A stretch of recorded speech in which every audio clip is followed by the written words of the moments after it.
You're watching Gold Rush in a Rush, and we're recapping the Season 8 premiere episode, Wagers and Wars. So what happened? Over the winter, Parker and Todd made a bet. Whoever finds the most gold wins 100 ounces from the other. Todd says he can't stand Parker's arrogance, then spends the next 2 hours saying how much better he is than Parker. Okay, settle in. We're off. Parker assembles his crew and tells them of the bet. Rick wonders aloud if Todd will even find enough gold to pay off the 100 ounces. Actually, that was really funny.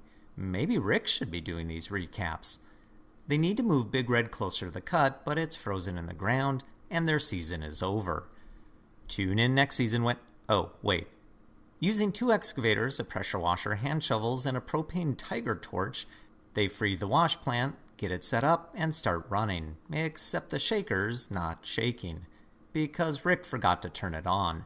It's actually a funny, lighthearted moment. No drama at all. It seemed real and was enjoyable to watch.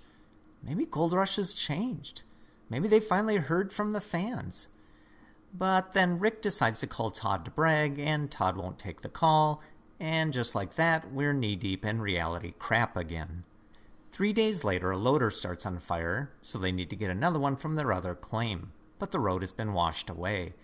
Rick walks across 18 inches of water while Parker giggles and drinks from a juice box. They rebuild the road and deliver the loader. Parker then heads to Palm Springs to sign a new lease on land right next to Tony's.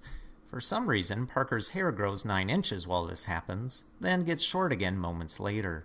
The new land has only a 10% royalty, but Parker will need to keep it a secret from Tony while he signs a new lease for Scribner Creek. The best way to keep it a secret? Apparently, to drive an excavator through Tony's main camp to dig test holes. Tony arrives, fighting ensues, and Tony says he will deny Parker access to water.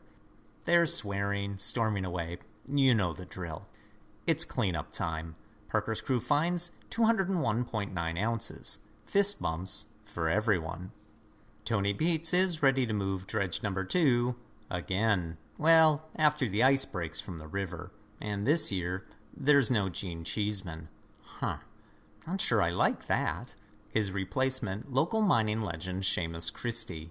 He was on last season. Seems like a good guy. Tony and Seamus go to see the dredge, and not a bit of it is taken apart. What did they do all last season? Seamus isn't sure he wants the job, but then agrees. The ice clears, and it's time to put the power barge in the water again. Except it slips off the trailer in the process, and Tony's season is over. Tune in next season when... Oh, wait. It's pulled back on the trailer again and put into the water. Close one. They head downriver until an alarm signals an overheating engine. So they turn around and head back.